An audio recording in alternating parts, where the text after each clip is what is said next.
নমস্কাৰ বন্ধু বান্ধৱীসকল, মই সংগীতাই আকৌ এটা লৈ আহিছোঁ অন্য ৰেচিপি। আজি দুপৰীয়া ভাত সাজটো কিহেৰে খাওঁ আপোনালোকৰ লগত শ্বেয়াৰ কৰোঁ ভাবিলোঁ। আজি বনাবলৈ লৈছোঁ তিতা শুকুতা মৰাপাতৰ পৰা প্ৰস্তুত হোৱা।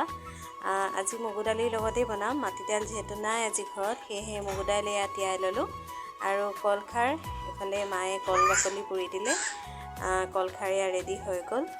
আৰু মৰাপাতখিনি ভালদৰে ধুই ল'লোঁ। ধুই এয়া এইফালে ৰেডি কৰিছোঁ আৰু এইফালে কলখাৰখিনিও চেকি ল'লোঁ এটা বাটিত। আৰু এতিয়া নহৰু আদা দি পেলাই আৰু লগতে জলকীয়া দিছোঁ।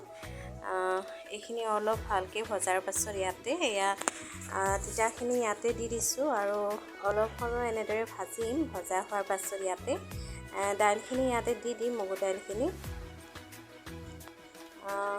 আমি আজি মগু দাইল দিয়ে বনালোঁ। এনেই খুদ চাউল বা মাটি দালিৰ লগত খাবলৈ ভাল লাগে, মগু দাইলৰ লগতো টেষ্টি হয়। ট্ৰাই কৰি চাব আপোনালোকে। এইখিনি অলপ সময় এতিয়া ভালদৰে ভাজি ল'ম। আৰু ইয়াত আজি হালধি নিদিওঁ, যিহেতু খাৰ দিম।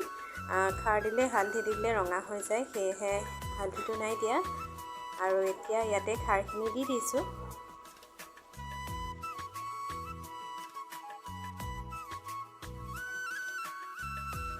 আৰু এতিয়া ইয়াতে জোখমতে নিমখ দি দিছোঁ।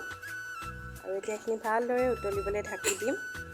এইখিনি ভালদৰে উতলিবলৈ দিলোঁ আৰু উতল অহাৰ পাছত এইখিনি হৈ গ'ল। বেছি সময় নালাগিল, 20-25 মিনিট সময়ৰ ভিতৰতে ভালদৰে সিজি উঠিছে। সঁচাকৈ বহুতেই সুস্বাদু হয়। গোন্ধটো সঁচাকৈ বহুত ভাল লাগিছে, খাওঁ খাওঁ লাগিছে গোন্ধটো পায়ে। আৰু আপোনালোকে যদিহে মগু দালিৰ লগত শুকুতা বনাই খোৱাই নাই চোৱা, তেনেহ'লে এবাৰ খাই চাব। খুবেই টেষ্টি হয় আৰু স্বাস্থ্যৰ বাবেও বহুত উপকাৰী। আৰু এইখিনিতে এটা ৰিকুৱেষ্ট কৰোঁ, মোৰ চেনেলটো যদিহে ছাবস্ক্ৰাইব কৰা নাই প্লিজ ছাবস্ক্ৰাইব কৰি দিব।